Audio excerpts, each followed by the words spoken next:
City is back in operation, was your activity anything more than a publicity stunt? You know, whoever asked that question, great question, because let me give you stats.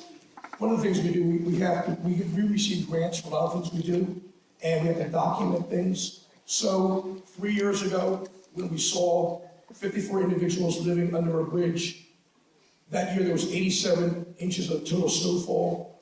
They were out there for 5 years, some with fingers cut off, some with toes cut off, legs cut off because of frostbite and gangrene setting in. And when I walked on that lot on that Monday, and I saw those individuals that looked like bodies without spirits and souls.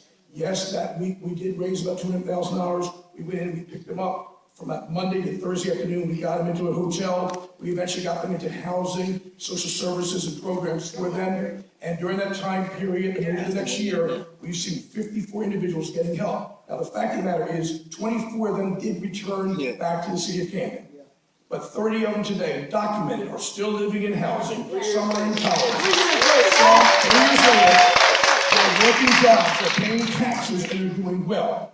What makes it a success? I remember CPAC, somebody at CPAC told me one time, they said, Amir, if only one person gets out there, that's a success. That's right. The issue is, it's amazing, people want to attack us for attempting to do things when you're on the outside. Why? That's our heart, that's our spirit, and we're talking about not what we're going to do, but what we've already been doing. 30 out of 54 is a great success.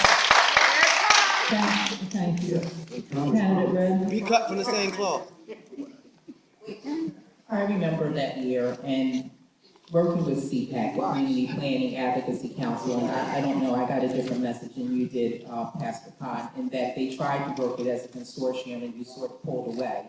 But I can tell you, as a former state senator, I sponsored the Homeless Trust Fund bill, which the county here at the local level has been able to pass enabling legislation, and on November 6th, we have dedicated funding that will go with John Bon Jovi, again for Joseph's House in the city of Camden, to address homelessness and homeless prevention services. As you know, and if you understand the homeless population, there are a series of issues that you need to be equipped and prepared to deal with. Having the right partners at the table to deal with victims of domestic violence, individuals with mental health issues, issues of addictions. And again, it's not one thing or one person, but it's a consortium of partners that are skilled, that are trained in how to work with the homeless population and stabilize them. And we look forward to continuing this work in partnership with CPAC. Thank you. Councilwoman? Do you want to comment on that?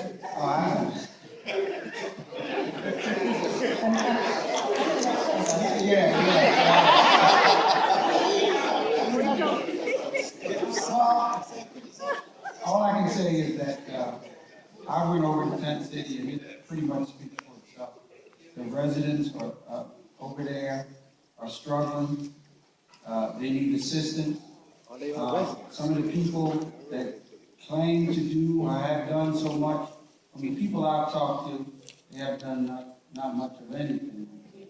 So we need to look at that and seriously try to put a program in place that will work with each individual and the problems that they have over there, so that we can remove everyone from Tennessee. Thank you. Make sure they are Camden residents. I'm going to respond to that too. I had the opportunity to meet Mr. Khan at Tent City. That's the first time I met him. And knowing the conditions of how the people there were living, some people were there because they had no choice, and there were people that were there that had a choice. All right. Ultimately, we have to look at people and hold them accountable for their actions, because their actions speak louder than their words. They don't have to be in that predicament, but if they choose to be in that predicament, and that's what they settle for. That's right. You know, we want to be successful in life. We're going to do the things that we have to do, that we need to do to make things happen. And when we don't, there are consequences behind it.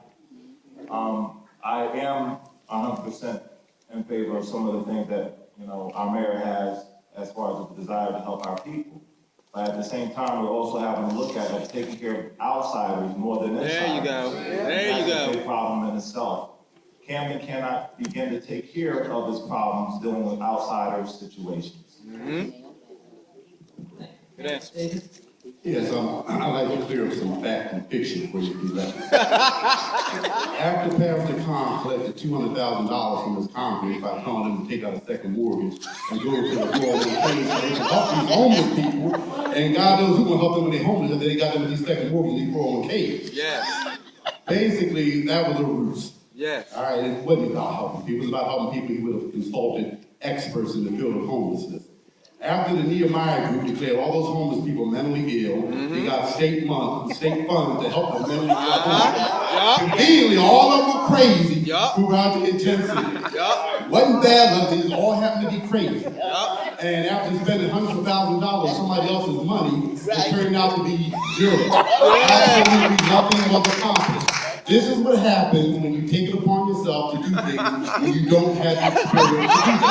I applaud your effort, but it was a big fat zero. Coming from somebody that was formerly homeless as a child.